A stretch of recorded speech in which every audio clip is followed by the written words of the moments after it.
Just when I thought I was finished with water leaks on my Hoover SteamVac Dual V carpet cleaner, it got creative and found yet another way to leak. If your Hoover or Vac steam cleaner leaks from underneath the machine, especially on the left side, stay tuned. Leaks can occur in numerous places and can be as simple as a loose hose. But I'll show you where to look for common points of failure, what the problem was on mine, and how I fixed it for $0. Hi, this is Steve DeMasi, and welcome to Uncharted DIY.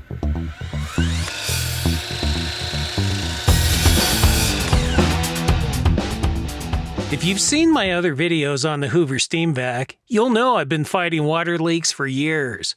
Rather than buying an expensive new machine that may also have engineering flaws, I keep fixing this one so I can prevent an otherwise useful machine from going into the waste stream.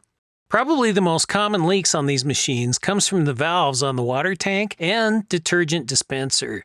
Another is from the tank itself. Check out these videos if yours are leaking from the tank area. Fixing my leak, and most others, requires getting inside the cleaner. It may look scary, but it's pretty easy if you follow along. Your model may be different, and instead of Hoover, yours may be a Vax, but they're very similar from model to model and year to year. A few years ago, I made a video showing how I fixed my steam cleaner when the brushes wouldn't spin. It shows how to remove the brushes, housings, and the various components to get to the inner workings of these steam cleaners. Make sure to check it out if your machine has frozen brushes, or if you'd like to see a detailed disassembly of the cleaner to get inside. There should be a link here, but I'll also include it in the description. Since that detailed video is available, and I didn't want to make this video really long, I'm going to briefly cover the main disassembly steps. This video will cover the details of the additional steps to fix the leaking valve. So, without further ado, let's get to it. Before you begin taking yours apart, let's check one of the easiest potential leak points, the standpipe seal. This is where the wastewater tank, also known as the recovery tank, attaches to the vacuum. If this seal is cracked, this may be all there is to your leak, and you might not need to go inside the machine at all to fix it. If you can find a replacement seal or glue yours back together, you can do this without disassembly. Unfortunately, my leakage problem was not this easy. If your machine is like mine, this little valve is the source of the problem. This solenoid valve is where the accessory hose water supply line plugs into the side of the cleaner. Just like the hot water tank, the plastic that Hoover chose to use becomes brittle, fails, and cracks. Intentional? Accidental? It's officially called a quick disconnect assembly, and, once again, a common failure point replacement part has been discontinued and is no longer available from anywhere. Starting with the recovery tank removed and the cleaner unplugged, remove the brush assembly. It's just snapped into place, so lifting up on the brushes will remove it. Flip the machine back upright. Turn the recovery tank locks inward so that they won't interfere with removing the hood. The nozzle snaps in place, so lift it from the back and rotate it forward to remove. It can take a bit of a tug to get it to unsnap. Note, the screws for this steam cleaner are not all the same. Make sure to pay attention to which ones go where so you'll be able to put them back in the proper positions. If you get lost as to what screws go where, you can refer to this video, but your machine may not be exactly like this one. I recommend taking pictures of the screws as you remove them and placing them separately in groups to keep track of them. Next, pull straight up on the brush switch indicator knob to remove it. You can gently pry upward if it doesn't come easily with your fingers. You'll need to remove this screw right here so we can remove the hood. It too is snapped in the back corners. Put your fingers underneath the edge and pull upward. Again, it takes firm pressure to unsnap it. Tilt it forward to remove the hood. Next, we'll need to remove the turbine motor assembly. Start by removing these two screws underneath the machine, then put the machine upright to access and remove two more screws here. Now, slide the ends of these two hoses off the turbine motor. We can now gently lift the turbine assembly away from the machine. The filter screen will likely come loose from the turbine assembly. When this filter is clogged, it can reduce suction and stop the brushes from spinning. So, if yours is dirty, make sure it gets cleaned before reassembly. And now we can finally see the potential leaking culprits. All the hoses look good without leaks, and my standpipe seal was intact, but I couldn't see if I had a cracked O-ring here. The big reason for mine pouring out water all over the floor was the quick disconnect. To get to these components, we'll have to go a bit deeper under the hood. We'll need to move the extractor motor upper cover out of the way to get to these parts.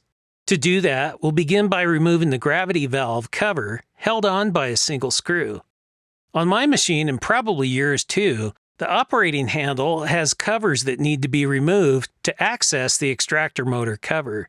Remove this screw and lift the handle cover off, then do the same on the other side.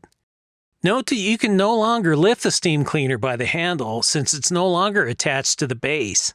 Now we need to move the electrical wires that attach to the extractor motor cover. Mine were taped in place with electrical tape. Release the tape and lift the wires from the retaining slot. Now we can move the extractor motor cover and have access to the two remaining trouble spots. I didn't completely remove my cover, but I lifted it and tilted it back out of the way. And with the cover out of the way, we can access the quick disconnect valve, which sits in a saddle and was held captive by the cover.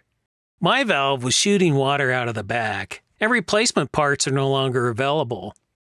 With this much effort to get to the valve, I wasn't going to let the lack of parts stop me or my cleaner. I tried everything I could think of to open the valve to see if I could replace any O-rings or springs, but I wasn't successful. I didn't try to force it open since I couldn't replace it if I broke it. I didn't know sealing the back may affect the valve's functionality, so I tried an experiment that I don't recommend you try. Before permanently sealing the valve with epoxy glue, I used a hot glue gun and put a healthy amount of glue on the back and the sides of the valve. That way I could reverse my modification if it didn't work out. It did work, long enough to confirm that it didn't disable the valve in any way, and it sealed the leak. So why not just put everything back together and be done with it? Hot glue is a liquid when it's hot, and it solidifies when it's cool. The problem is that this is a hot water extraction cleaner. After running a tank or two of water through the system, the glue softened, and as expected, the leak came back. It gave me a chance to test the valve to see if it worked properly and still provided water to the hose accessories. Once I had the green light on my proof of concept, I mixed up some 2-part epoxy and glued it for real this time. I used a pretty generous amount of epoxy on the back of the valve and the slots and the sides. I was careful to seal the holes on the valve while not applying so much that it would alter the shape of the valve and prevent it from fitting properly in its saddle. I used JB Weld Clear Weld 5-minute epoxy, which sets in 5 minutes and cures in 1 hour. However, since I put so much on, I let it dry for 24 hours to make sure it had a chance to fully cure before I put the valve back and subjected it to pressure.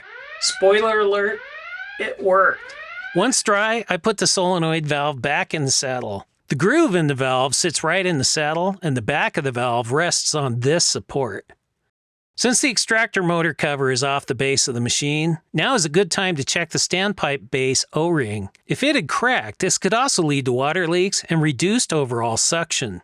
Fortunately, mine was intact. If not, I would have had to measure it carefully and find one of the same size since, you guessed it, it's obsolete. At this point, we can put the machine back together. Reattach the extractor motor hood. Then install the handle covers on both sides. Next, reattach the gravity valve cover.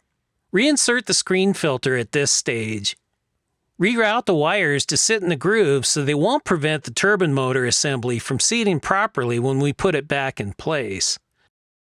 With the wires out of the way, replace the turbine motor assembly and put the top screws back in place. Reattach the 2 turbine hoses. Screw the turbine motor housing back into the base of the machine. Make sure the standpipe seal is seated properly. Reattach the hood by first attaching the front, then pivoting it back. Snap the rear cover in place on both sides. Put the hood retaining screw back in place, then screw in the remaining hood screws. Put the brush assembly back, making sure the square drive engages with the square hole. Reattach the brush switch indicator slider. Snap the nozzle back in place.